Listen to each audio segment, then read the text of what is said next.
kepada teman-teman yang saya hormati dan kepada ustazah yang kami hormati, perkenalkan, saya Salwa dari salah satu saudara 6B3. Pertama-tama, marilah kita mengucapkan puji syukur kepada Allah Subhanahu wa Ta'ala karena telah memberi kesehatan dan agar dapat mempertemukan kita di tempat ini. Salawat serta salam juga kita curahkan kepada baginda Muhammad Sallallahu Alaihi Wasallam yang telah mengajarkan kita ke jalan yang benar dan lurus, serta mengajarkan kita sunnah dan kewajiban sebagai orang mukmin. Kalian tahu tidak kenapa aku sampai bikin pidato ini dan sampai harus mempertemukan kalian di sini? Ada beberapa hal. Yang pertama, karena pidato ini adalah tugas sekolah.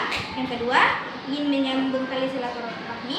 Dan yang ketiga, yang terakhir adalah saya ingin mengingatkan kalian tentang permasalahan yang biasa terjadi pada remaja atau pubertas. Tunggu, apa itu pubertas? Nah, pubertas adalah peralihan dari masa kanak-kanak ke masa dewasa. Apakah kakak-kakak di sini semuanya sudah balik semua? Atau masih ada yang belum? Nah, untuk itu, mari kita masuk ke materi. Ciri-ciri pubertas wanita adalah mulai tumbuh rambut beberapa di bagian tubuh, pinggul membesar, darah semakin menonjol, kulit semakin halus, wajah mulai jerawat, bau badan semakin tidak sedap, dan haid. Sedangkan laki-laki, bau semakin melebar, tumbuh kumis, bau badan semakin tidak sedap, tumbuh jakun, dan mulai tumbuh jerawat. Wah, banyak banget ya perubahan saat remaja. Ternyata dengan perubahan tersebut, banyak kejahatan-kejahatan yang terjadi pada remaja. Nah, kejahatan-kejahatan itulah yang dapat merusak remaja. Kerusakan apa ya? Kerusakannya adalah narkoba, rokok, hal tidak baik untuk anak-anak, tawuran, dan lain-lain. Kenapa bisa terjadi kerusakan ini? Mari kita pelajari lebih lanjut. Yang pertama, kerusakan narkoba. Tentu saja remaja tak mau minum narkoba, tetapi akan muncul perasaan ingin tahu mungkin pada rasanya, atau mungkin dia ingin tahu apa yang akan terjadi, atau bisa saja memang dia sengaja. Narkoba memiliki zat yang dapat membuat orang jadi ingin lagi, walau itu tidak enak dan memabukkan. Yang kedua, kerusakan pada rokok.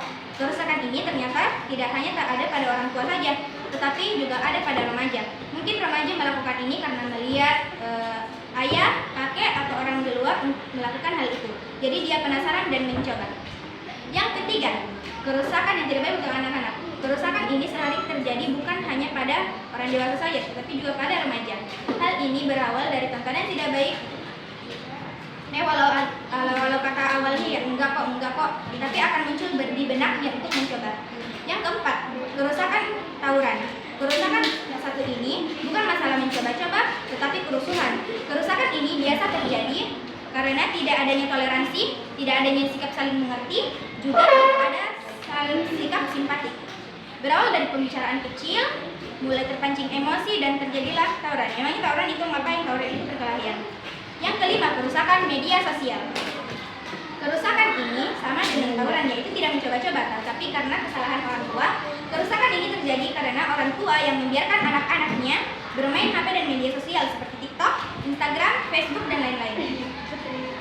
Yang keenam, kerusakan pergaulan bebas. Kerusakan ini adalah pergaulan lawan jenis. Pergaulan ini berbahaya karena dapat menimbulkan rasa suka jika pergaulannya terlalu bebas. Ada juga yang namanya LGBT. Kerusakan ini adalah timbulnya rasa suka pada sesama jenis, bukan itu menjijikkan. Itu disebabkan juga karena pergaulan bebas. Apakah kalian sudah paham kenapa masa remaja itu berbahaya? Kenapa orang tua kalian larang itu?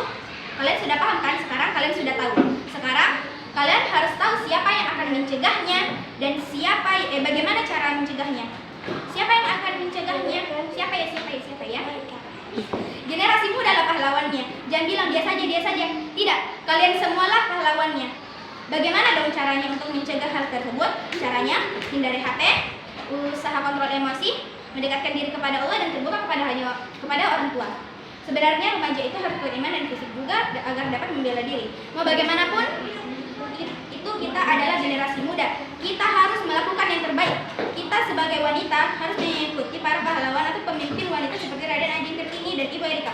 Perjuangan Raden Ajeng Kartini untuk menyeimbangkan derajat wanita dan pria harus dicontoh. Begitu pula dengan Ibu Erika yang berusaha agar desanya makmur.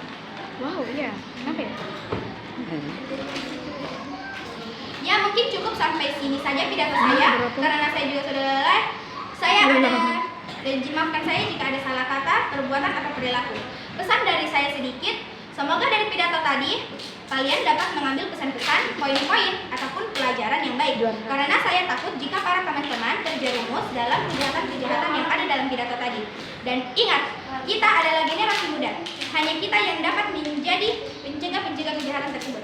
Terima kasih telah mendengar pidato saya, serta terima kasih kita ucapkan kepada yang saya hormati Ustazah karena telah mengontrol keadaan kelas dengan sangat baik dan teratur.